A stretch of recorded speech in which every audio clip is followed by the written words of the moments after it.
I just bought an Alfa Romeo Giulia Quadrifoglio, but with one major issue. I've been looking to get a Giulia for multiple years now. And they want you to pay $80,000 for this thing?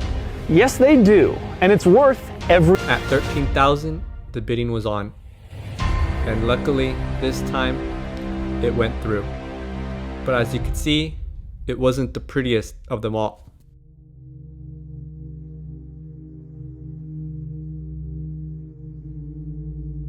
So physically actually seeing the car was a different story.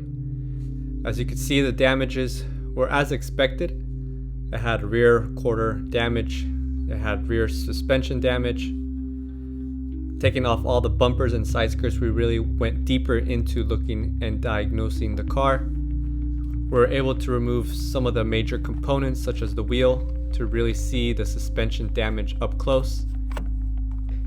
And I was shocked to see how hard this car crashed once we removed that rear tire. There basically was damage all around the car. Every corner of the car had some type of damage. The first major challenge was actually getting it off of the car transport. Using this jack, we actually slid it off safely, and we didn't have any further trouble doing that. So this car comes with a V6 Ferrari derived engine pushing over 500 horsepower. Totaled and written off, but I saw potential, so I grabbed it right away. All right, so we got the Alfa Romeo 2019 here. You can see it is a base color black. Comes with this Alcantara two-tone seats here, which look really nice. This car did come with the optional carbon fiber steering wheel, and it also has these really nice aluminum paddle shifters here. We have some more carbon fiber. Some carbon fiber trim on the actual dash. So over the past few months, parts were coming in. I was searching really hard for used and new parts on eBay. The hardest part of the rebuild was actually finding parts available. So we had to look really hard, cross-reference parts, make sure we were getting the best deals, making sure that the parts were not damaged. And slowly we started gathering all the pieces needed to rebuild this car.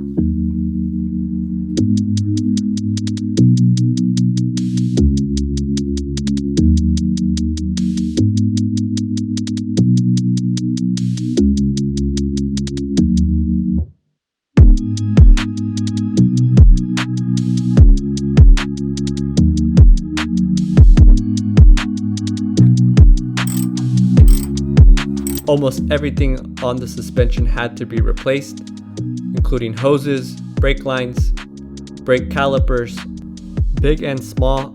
Everything had to be replaced with either new or used OEM parts. So a large reason why I believe this car crashed was because of the state of the braking system. Brake pads and the rotor were really worn out, so I believe there was some type of issue with braking while this crash happened. Brake disc, as you can see, it's pretty past its life. So one of the last parts of the suspension that needed to be replaced were these struts. So we got the old one out. It is completely bent compared to this super straight one. This one has a huge bend on it. We will compare the part numbers now. 542 4000 122 533 505 49971. Yep, so looks exactly the same part number, so I feel pretty confident in replacing this. It was under just a base model Giulia, but some base models did come with this adaptive suspension. So if you buy it like this, it does come a lot cheaper. So I got the set for I think $130, I think. Instead of if I bought it as a Quadrifoglio model, it was a little bit more expensive. I think it was like $500 each. All right, got everything back bolted on. Go ahead and come in here. You can see that this is where it came out of. Completely flat tire. Got scratched up, torn up. This tire is no longer useful. So now moving to the left rear of the car, we're going to be replacing the same suspension strut. Here is the old one. Already took it out. Decided to replace it because it had a lot of oil residue all over it. So it came with this top It was broken up here. As you could see right there on that edge, it's all broken. So I used the original one and then replaced that top with this one. So we already got it on here. Got that bottom bolt on. Just need to put the nut on the other side. Yeah, it's been a little bit of a struggle. If you guys are ever wondering how to do this, you want to make this level, this bottom arm. Alright, so we're working on this side of the car now.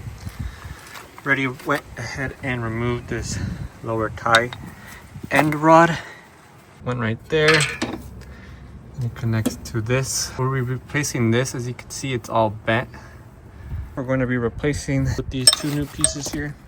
So we went ahead and removed this little sleeve here. So now, let me see, how did we take this off? Yeah.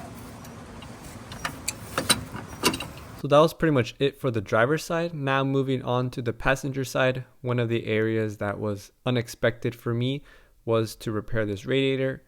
After closer inspection, we did notice that the radiator did take some damage, so it needed to be repaired. So right away we got the bumper off and we ordered an extra radiator and started getting to work. And now this should come out right there. And this one too. All the fluid for the coolant is coming out right there. We'll be putting on this new one.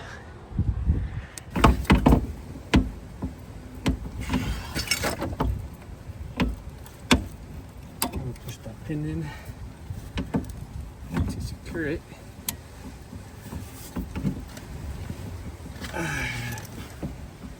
There's a little bit of muscle here.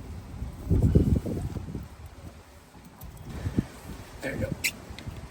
I can lock that in place now. Okay.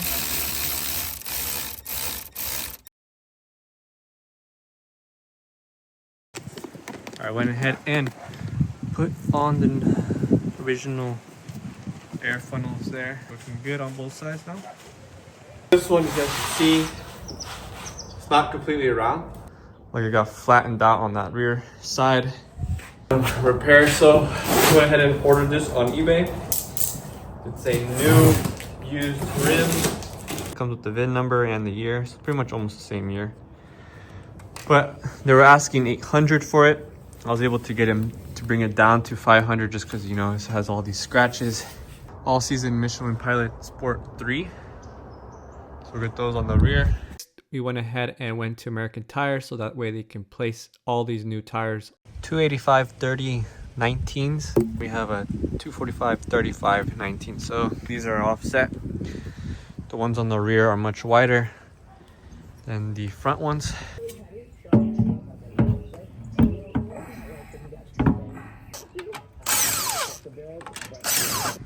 Alright, so we got the Alfa Quadrifoglio on all four wheels. The area that got hit is a little higher. I think we need to do some adjustments there. This is a 2007 and a 2019.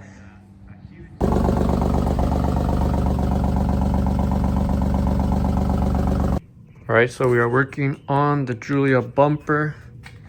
The bottom area that got cracked. So as you can see here, went ahead and plastic welded some new plastic here using these filler rods, using this little ironer. This is a PP, so it's polypropylene, I believe. They have their own code, so you can see it says PP TD17, so that means it is 17% mixed with another plastic. I'm not too sure exactly. I was using ChatGPT most of this time to decipher these codes, so that way you can figure out what material your bumper is made out of. That way you can buy the correct filler rods. Divot using a Dremel, so that will help channel in that reinforcement. So this was a part of the build that I was not expecting to have to repair. I had to get a few new tools in order to make this happen. As you can see, the tabs on the bumper were broken on multiple locations as well as cracks on the bottom of them. So I had to file down a lot of plastic, do a lot of plastic welding and fabricating in order to get this bumper back to good condition.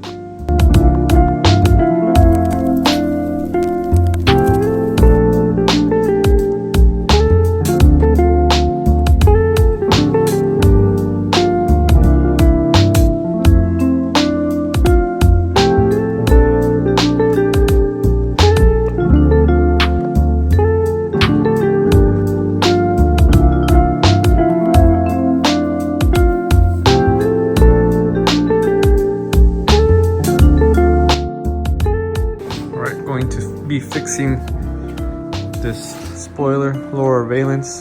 So we have a split here, a split right here. Also has a small split here on this reflector. Then also got cracked right down here.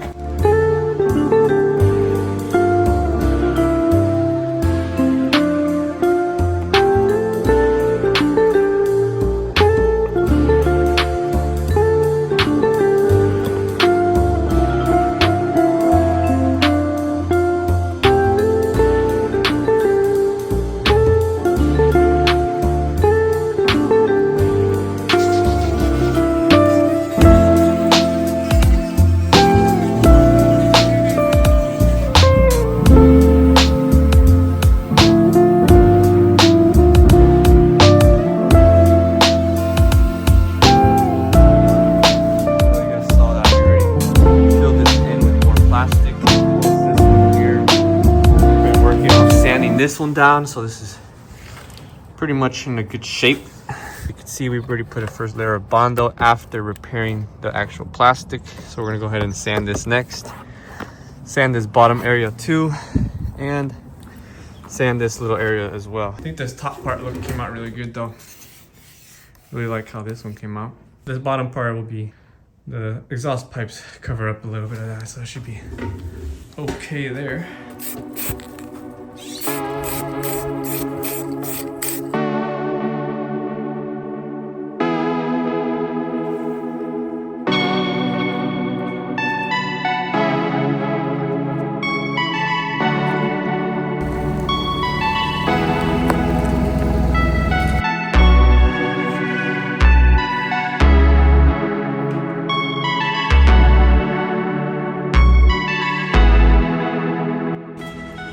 The new ones here, figuring out exactly how to weld these back on.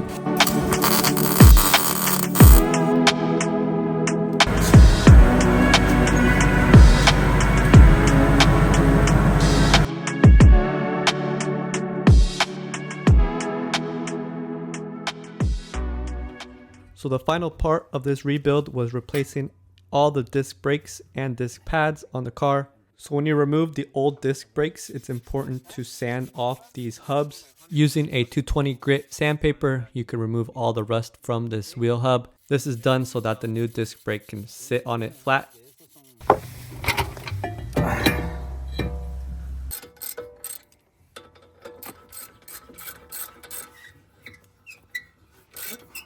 So after replacing all 4 disc brakes and pads, I went ahead and did a full brake flush with all brand new brake fluid on all 4 tires. So that night, after placing all the tires back, we went on a test drive just to see how everything was functioning.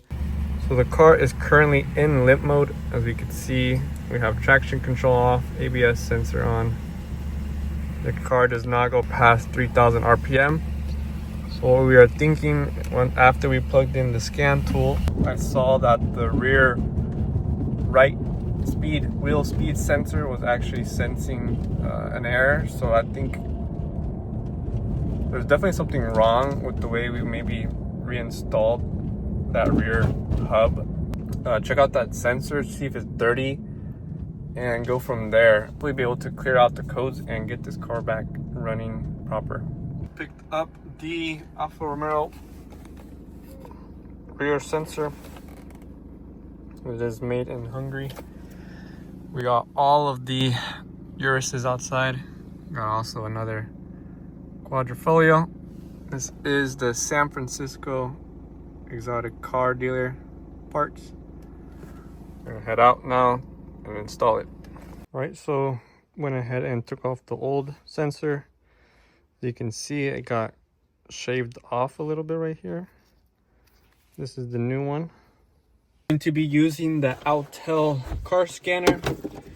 Going to go ahead and see if we continue to get some faults. So hopefully the car is now back plugged in the wheel sensor in the rear. So hopefully all goes to plan now. All right, so we just did the first test drive of the Alfa this morning. Going to work, 5 a.m. It was going pretty well. I was pretty nervous actually to drive it. The last turn I did, I believe something came loose in the rear tire that we replaced, and a bunch of lights came on. So the ABS, the service dampeners, and the service brake lights went on, and it made a weird little clunk noise. And this morning coming back out of work, there was a bunch of noise, bunch of grinding noise. So pulled over to the side so you guys can see it back there, waiting now for a tow truck. So I was looking at the car. I thought at first it was the brakes. I thought maybe the brake pads were rubbing somewhere or something was coming undone, but looking at that rear tire, it looks like it was rubbing on the inner fender. So I pulled over. I drove like maybe half a mile. I checked out to make sure the wheel wasn't coming off, make sure that the suspension arms were still on. Yeah, it seemed like maybe a bolt there got loose and it started shifting that tire. Waiting for the tow truck now to get it towed back home, and we will do another quick little diagnostic and get it fixed. The first tow, bruh. Oh my God. So this is always part of the rebuild that always hurts the most. Seeing all the hard work you did, and now it has to be towed away.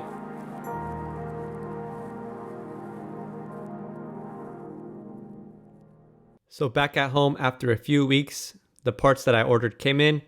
The main issue the car had was this wheel bearing. It needed a new bearing, also a new nut. The old one was loose and it was shaking everywhere, causing a lot of vibration. So this was torqued to 200 Newton meters, or actually 200 foot-pounds. And we're gonna go ahead and notch it once we finish it to lock it in place.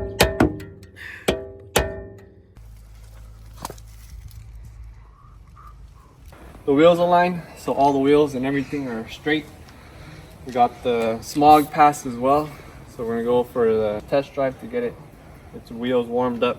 A little dusty from months of sitting. The car is perfectly aligned now. It's running good. There's no weird idle noise or anything. The brakes are brand new all around. Yeah, it feels good. Sounds good with the welding on the exhaust. There's a lot more play, a lot faster turning. Yeah, those few degrees of angle really changes the way a car drives. I don't feel like it's spinning out in the rear anymore. So I just finished driving back from work. Every day is a new experience with this car. I think I eventually slowly get used to the car. You kind of know how far to push it. I think this specific car, it's not a perfect car by any means. It has its little imperfections, dings and stuff still from the accident, from previous ownership, but just the feeling. I think you really become part of the car when you drive it. Really happy with the way the car performs. I have no complaints at all after the crash. It stops good, it turns good. The power is excellent, exactly what I want. I don't want a 1,000 horsepower car where I can't really drive it every day. But this is perfect 500 horsepower. If you want to go fast, you can go fast. If you want to just cruise, you can cruise. So that wraps it up for the Alfa build. This car has been really fun to build. I've had a lot of fun learning about Alfa Romeo, learning about the racing heritage, learning about all the different things that make this car so great. I think that the Italians did a really good job designing this car, and it really put the foot back into the US market with this model. So I have been in contact with the previous owner. I did show him how I repaired the car, and he seemed really interested in the rebuild. So maybe in another video, we can hopefully get in contact with him and ask him what happened during the crash. So if you guys are interested in seeing more Quadrifoglio videos, please let me know down below in the comments and I'll gladly make some more videos on this car. Make sure to subscribe. We're going to be doing some more builds soon. We've got a few hidden projects back there that we're working on. We still have that R107 that we're working with the AMG chassis swap. So stay tuned for that video. That's going to be coming out. If you guys like this video, make sure to comment, like, and subscribe, and we'll see you guys next time. Peace.